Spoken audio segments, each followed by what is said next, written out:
Good morning, everyone. So, I'm Dr. Meenu. I'm yet here again to give another session on how to look after your health in today's times. Difficult times, but you have to look after yourself. तो immunity boosting foods के बारे में मैं थोड़ा आज education दूंगी आपको। तो हम सबको पता है इस टाइम में इम्यूनिटी बहुत पैरामाउंट है, बहुत ज़रूरी है कि हम अगर खाना खा रहे हैं तो सही किस्म का खाना खाएं। Definitely have some fun too, you're at home with your families, cook some interesting food, but make sure कि वो बहुत ज़्यादा ना हो, because उस चक्कर में हम बहुत ज़्यादा कार्बोहाइड्रेट्स खाएंगे, बहुत ज़्यादा unnecessary calories का intake करेंगे. So please keep a tab on that. You should not exceed your calorie because ज़्यादा हम लोग मेहनत, we are not going out, basically sedentary at home, तो हमारी calories burn out नहीं होंगी. तो definitely जितनी भी हमारी women हैं, especially who are PCOD patients and who are wanting to conceive, if they gain weight in this time, it's going to be detrimental. तो इसका बहुत ध्यान रखिए कि healthy eating रखिए. What will really help you, increase your immunity? Have a lot of fiber food. जितना भी हो सके हरी सब्जियां खाएं, सैलड्स खाएं, फ्रूट्स खाएं. जितना कलरफुल आपका डाइट है उतना ज़्यादा वो न्यूट्रिशियस है, आपके लिए अच्छा है. And definitely it's going to give you minerals, it's going to give you antioxidants. Nuts खाएं. तो इस सब से देखिए आप, जैसे specially vitamin C is going to help you in these times. Vitamin C कहाँ से मिलेगा आपको? विटामिन सी मिलेगा आप मौसमी खाइए, आप संतरे खाएं, आप नींबू पानी पीजिए. तो विटामिन सी बहुत इंपॉर्टेंट है. फाइबर कहाँ से मिलेगा? फाइबर जनरली गुड हेल्थ के लिए अच्छा है, इम्यूनिटी नहीं बट डेफिनेटली गुड हेल्थ के लिए अच्छा है. फिर अगर हम कहें और क्या इम्यूनिटी बढ़ा सकता है, तो विटामिन डी. ज़्यादातर हम लोग, अगर हमने अपना विटामिन डी लेवल्स नहीं कराए होते और यूजुअली लो आते हैं, आप मान के चलिए most of us will have a low vitamin D. तो लो विटामिन डी को कैसे काउंटर करें हम? अगर हमने कभी अपना कोर्स किया है विटामिन डी के सैशेस कभी लिए हैं तो definitely you might just be okay. But अगर आपको लगता है कि आपने इसका नाम ही नहीं सुना या कभी लिया ही नहीं है, तो डेफिनेटली आप अपने हेल्थ केयर प्रोवाइडर के साथ contact करिए, maybe whoever is your doctor, and ask them, maybe they can prescribe you some vitamin D, because having the right amount of vitamin D is going to be immunoprotective, so it's going to help with your immunity. फिर और क्या चीज़ें हैं जो इस समय में हमें हेल्प कर सकती हैं? We should definitely also take जितने भी हमारे essential fatty acids होते हैं वो हमें कहाँ से मिलेंगे? अगर हम अपना जैसे नट्स का सेवन करते हैं, हम जितने भी आपके हुए बादाम, मूंगफली, आपकी वॉलनट्स, थोड़ी गर्मी आ गई है, वॉलनट्स मत लीजिए बट बाकी बादाम ले सकते हैं आप डेफिनेटली मूंगफली भी थोड़ी बहुत खा सकते हैं. तो ये करिए. पानी का सेवन ज़्यादा करिए. अब जैसे गर्मी आ गई है, हम घरों में हैं, मे बी हम उतना स्वेट नहीं करेंगे तो हमारा water intake might be less, which again can be counter productive. So please पानी का इनटेक बहुत अच्छा रखें. कम से कम अपने सामने टारगेट रखें, वही minimum of 8 glasses per day is very important. इसके अलावा आप देखें कि बहुत ज़्यादा आपके खाने में तेल, नमक और बहुत ज़्यादा अननेसेसरी शुगर, इन सब से अपने आप को दूर रखना है, क्योंकि ये सब स्पेशली शुगर हाई होगा, कार्बोहाइड्रेट ज़्यादा होगा तो हमारी बॉडी एक इन्फ्लेमेटरी स्टेट में जाती है जो डिजीज प्रोन हमें बनाती है. So they say, a healthy gut is a healthy person, and if you're eating right, you are going to feel right. So ये बहुत ज़रूरी है कि आप अपनी इंटेक का ध्यान रखें. और इसके अलावा मैं आप सबसे ये कहना चाहूँगी कि डेफिनेटली कुछ एक एक्सरसाइज भी ज़रूर करिए, क्योंकि एक्सरसाइज करने से एक तो आप अपना स्पेशली अगर आप कोई प्राणायाम कर सकते हैं, कोई ब्रीदिंग एक्सरसाइजेज, योगा, उससे एक तो आपकी लंग्स की कैपेसिटी बढ़ेगी. स्पेशली आलोम विलोम या कुछ ऐसे वाले अगर आप कुछ फॉलो करेंगे तो definitely it's going to help you kind of open up your lungs, make you breathe better. Maybe आप जितना भी हो पाए कुछ ना कुछ फॉर्म ऑफ एक्सरसाइज जरूर करिए. और इसके अलावा डेफिनेटली आपको ये पॉजिटिविटी भी देगा, क्योंकि जब हम एक्सरसाइज करते हैं तो हमारी ना केवल बॉडी को अच्छा महसूस होता है, हमें मेंटली भी अच्छा लगता है, क्योंकि बहुत सारे ऐसे हार्मोन्स रिलीज होते हैं हमारी बॉडी में जो हमें एक पॉजिटिविटी की फील देते हैं.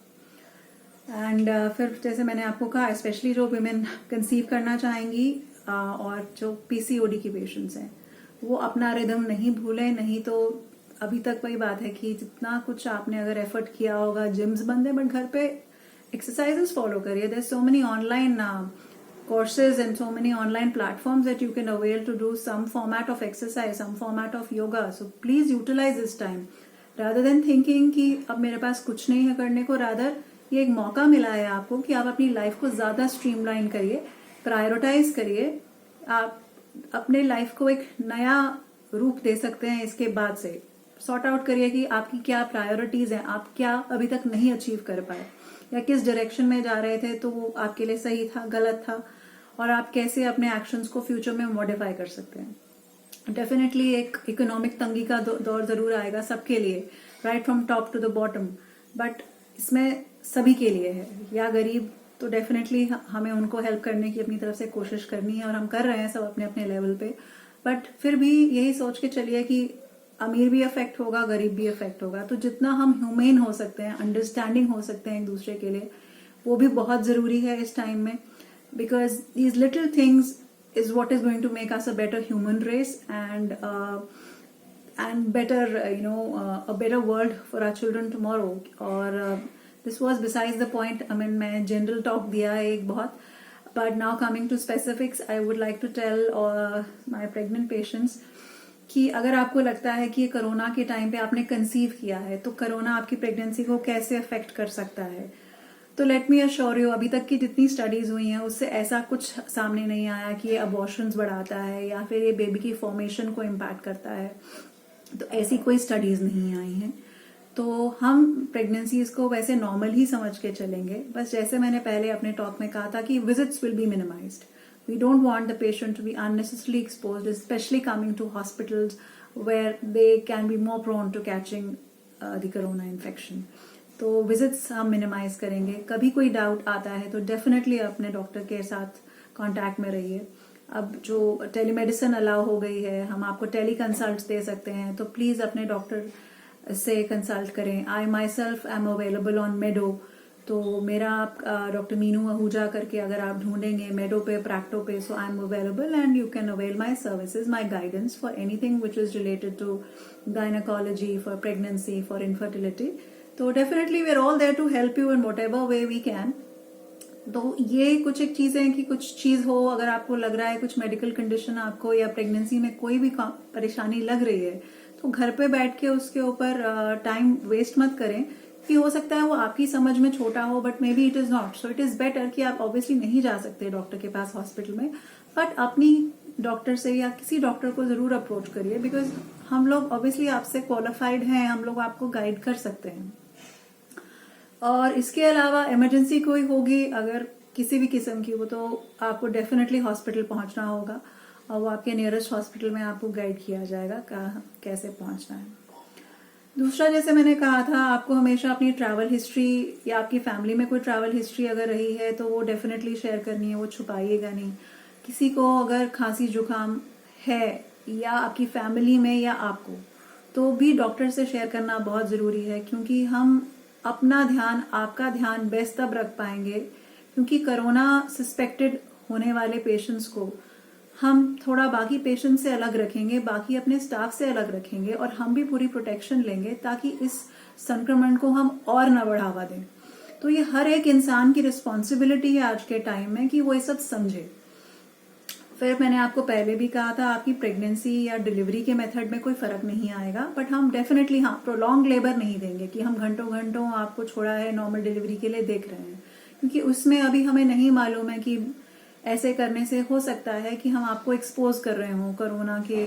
अगर आसपास कहीं कोरोना है या कुछ है, हम आपको, अपने आप को, सबको एक्सपोज कर रहे हो सकते हैं अगर हम प्रोलॉन्ग लेबर देंगे. तो प्रोलॉन्ग लेबर हमें रेगुलेटरी अथॉरिटीज ने कहा है कि नहीं करना है. तो थोड़ा सा हम लोग का डिसीजन सिजेरियन की तरफ थोड़ा सा हो सकता है ज्यादा रहेगा, for your betterment and for our betterment. तो इसमें भी अब आप उतना दिमाग में अपनी फ्लेक्सिबिलिटी रख के चलिए कि डॉक्टर्स, ये आपसे पैसा कमाने के लिए नहीं होगा कि डॉक्टर आपसे पैसा कमाने के लिए सिजेरियन करेंगे, ऐसा नहीं है. एटलीस्ट जो डॉक्टर्स देखिए अपने काम में सिंसियर है, वो ना पहले कैसे ऐसे करते थे ना अब करेंगे. तो कहने का मतलब ये है कि हो सकता है आपको लगे कि आजकल सिजेरियन का रेट थोड़ा बढ़ गया है, बट उसके साइंटिफिक रीजंस हैं, क्योंकि हमें बताया गया है कि प्रोलॉन्ग लेबर में पेशेंट को नहीं छोड़ना। फिर आई बात कि अगर हम आपको ये मान के चलें, आप ये भी कह रहे हैं कि अगर हल्का सा भी शक होगा तो हम, और कई जगहों पे तो यूनिवर्सल स्क्रीनिंग प्रेग्नेंट लेडीज की एडमिशन पे डिलीवरी से पहले कोविड की जा रही है। अब वो हर हॉस्पिटल में थोड़ा अलग रहेगा, हर जगह पे हर डॉक्टर की अपनी डिसीजन रहेगी, बट अब प्राइवेट में भी हमारे पास टेस्टिंग मेथड्स आ गए हैं। जैसे आपको मालूम है कि लाल पैथ लैब के पास है, और ऐसे और भी लैब्स हैं जिनके साथ जिनको गवर्नमेंट ने अप्रूवल दे दिया है कोविड टेस्टिंग के लिए। तो वो अगर कभी भी शक होगा तो उन पेशेंट्स के लिए डेफिनेटली वो भेजा जाएगा और किया जाएगा। और बाकी इनफर्टिलिटी के पेशेंट्स के लिए मैं अभी भी आपको थोड़े दिनों में ही कुछ इन्फॉर्मेशन एग्जैक्टली दे पाऊंगी, बट ये कुछ जनरल चीजें हैं जो मैंने फिर से आप लोगों के सबके साथ रीइंफोर्स किए हैं। और प्लीज नेगेटिव न्यूज से दूर रहिए, डेफिनेटली वो चीजें करिए जो आपको खुश रखती हैं, अदर देन ऑब्वियसली अपना ध्यान रखना है खाने का और एक्सरसाइज का। कुछ पेंटिंग जिसको पसंद है, म्यूजिक पसंद है, रीडिंग पसंद है, प्लीज ऐसी कंस्ट्रक्टिव चीजों में आप अपने आप को एंगेज रखें। फैमिली के साथ आजकल टेक्नोलॉजी हेल्प करती है, be in touch with them. May be कई फ्रेंड्स से हम बहुत समय से बात नहीं कर पाए, तो उनसे touch basis with them and call up your friends, call up your family. So all this is going to be guiding you to be very, very positive and productive in these times. Thank you once again.